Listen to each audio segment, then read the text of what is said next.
खूप सारे हे असे समोसा पाऊच तुम्ही बघू शकता। इथे मी भरपूर असे समोसा पाऊच तयार केलेले आहेत। सवाष्णवान म्हणून एक जणांना ही पाऊच बनवून हवी होती, तर ही त्यांची ऑर्डर मी पूर्ण केली आहे। नमस्कार, स्वागत आहे तुमचं माझ्या YouTube चॅनल रुक्मिणीज आर्ट मध्ये।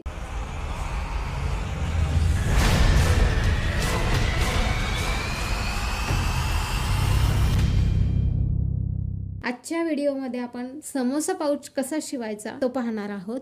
समोसा बॅग साठी मी इथे खण कापड घेतलेले आहे। तर हे मी 6.5 इंच आणि उंचीला 12.5 इंच असे कट करून घेतलेले आहे। खण कापड अस्तर हा जो स्पंज आहे हा 3 mm चा आहे। कटिंग सेम असेच करून घेतलेले आहे। आता आपल्याला स्पंज त्यावर हे खणचं कापड सरळ असे ठेवून घ्यायचे आहे। त्यानंतर जी चेन आहे इथे तर ही उलटी ठेवायची आहे। म्हणजे हा जो भाग आहे चेनचा हा खालच्या बाजूस आणि वरच्या बाजूमध्ये ही आपली उलटी चेनची साइड ठेवून घ्यायची आहे। त्यावर आपल्याला हा अस्तरचा भाग असा ठेवून घ्यायचा आहे।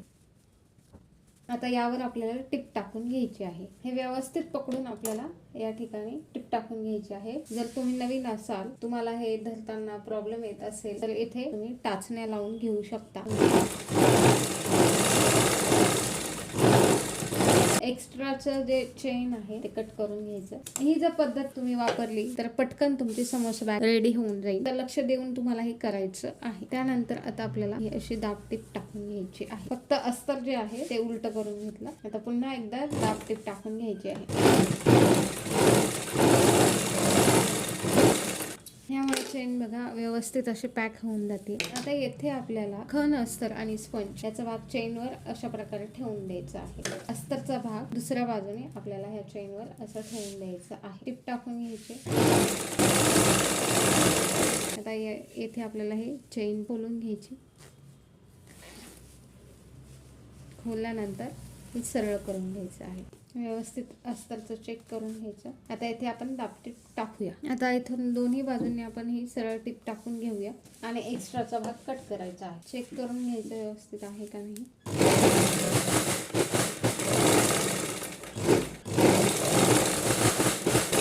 एक्स्ट्राचा कट करून टाकूया।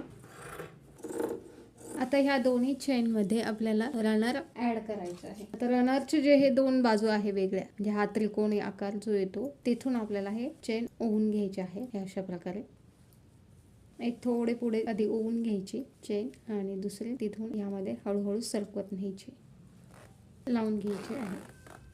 एक्स्ट्राचा भाग कट करून चेक करून घ्यायचा व्यवस्थित आहे का नाही। आता जो हा वरती भाग आपण शिवून घेतलेला आहे रनरचा त्रिकोणवाला, हा भाग वरच्या बाजूस राहतो आणि जिथे रनर ओवून घेतलं होतं म्हणजे चेन पॅक झाली, हा खालच्या बाजूस राहतो। बरोबर आपल्याला ह्याचं सेंटर घेऊन मार्किंग करायची आहे। मध्यभागी चेन येईन असं बघायचं आहे, मार्किंग करायची आहे। आता पर्सचा हा भाग उलटवून घ्यायचा। आता इथे मी ही स्ट्रिप आधीच शिवून घेतलेली आहे खणवाली। तर ती कशी शिवायची, ही 2 इंचची पट्टी येथे कट करायची, दोन्ही बाजूने मध्यभागी फोल्ड करून घ्यायचा आणि पुन्हा एकदा एकावर एक अशी फोल्ड करून घ्यायची आणि दाबटीप टाकून अशा प्रकारे पट्टी बनवायची। ही मी इथे बनवून घेतलेली आहे। हे जे रनरचा भाग आहे वरच्या बाजूस, तर ते शिवून घ्यायचं आहे सरळ, म्हणजे हा कडला येईल असा। आणि ही स्ट्रिप जी आहे ही मध्यभागी फोल्ड करायची आणि ही आतमध्ये अशी टाकून द्यायची। हे चेन आहे, चेनच्या बरोबर जवळ अगदी 1/2 इंच सोडून आपल्याला ही स्ट्रिप्स टाकून द्यायची आहे आणि इथून टिप मारून घ्यायची। रनर अडकले जाणार नाही त्यात, ह्याची काळजी घ्यायची।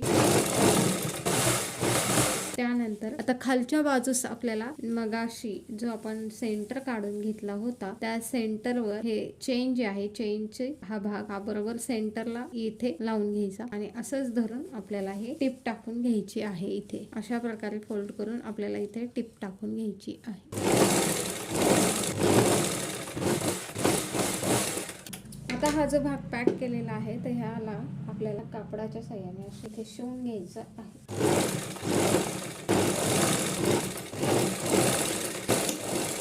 हे अशा प्रकारे हे शिवून झालेलं आहे। आता आपण हा समोसा पाऊच उलटवून घेऊया।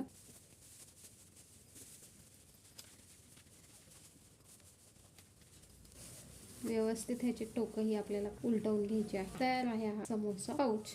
किती सोपा आहे ना, बघू शकता तुम्ही नक्की ट्राय करा। तसेच व्हिडिओ कसा वाटला कमेंट्स बॉक्समध्ये नक्की कळवा आणि व्हिडिओ आवडल्यास लाईक शेअर सबस्क्राईब करायला विसरू नका। पुन्हा भेटूया नवीन व्हिडिओ सोबत, तोपर्यंत धन्यवाद।